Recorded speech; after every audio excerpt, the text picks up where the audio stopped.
ইন্ডিয়াতে বৈশা, ভারতে বৈশা, ইসরায়েলের দালাল হয়ে ফিলিস্তিনের বিপক্ষে, ফিলিস্তিনের মা বোন, ফিলিস্তিনের বাচ্চা অজস্র তাদের রক্ত ঝরতেছে, এটার উপরে আপনি দালালি করবেন, এটা মাননীয় মোদী আপনার কাছে আমরা আশা করি। পাকিস্তানের ব্যাপারে আমার কোনো অতটা জানা নাই, নীরব ভূমিকা পালন করছে মুসলিম এবং আমি শুনছি পাকিস্তানের প্রেসিডেন্ট এবং যারা আছে তারা নীরব ভূমিকা পালন করছে। একজন মুসলিম দেশ হয়ে নীরব ভূমিকা পালন করা এটা ইমানের কোনো অধ্যায় হইতে পারে না।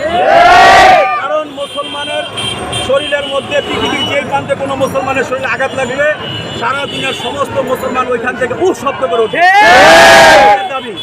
এই জন্য আমি পাকিস্তানের প্রধানমন্ত্রী এবং যারা রাষ্ট্রীয়ভাবে দায়িত্ব পালন করতেছেন তাদের কাছে বড় আপনার, তারাও ফিলিস্তিনের পক্ষ হয়ে, ইসরায়েলের বিপক্ষ হয়ে অন্য কিছু নাও করতে পারি, আরে আপনারা আমাদের মধ্যে একটু মিছিল করেন, আমাদের মধ্যে একটু বড় আওয়াজ দেন।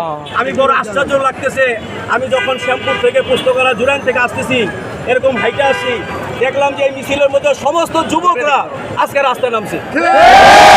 কারণ বাংলাদেশের যুবকের মধ্যে জিহাদের তামান্না তৈরি হয়ে গেছে।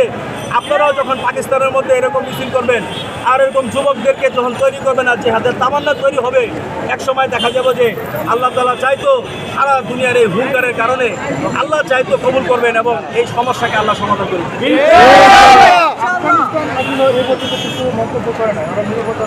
আফগানিস্তানের ব্যাপারে আমারও অতটা জানা নাই, যেহেতু আফগানিস্তান দেশ, ওনারাও মোটামুটি আমাদের দেশকে আগাইতেছে এবং ওনারাও অনেক প্রতিবাদও করছে আমরা শুনছি, যদিও কতটা নীরবতা পালন করছে এটা আমার জানা নেই, কারণ আফগানিস্তানের পক্ষে আমি কিছু বলতে চাই।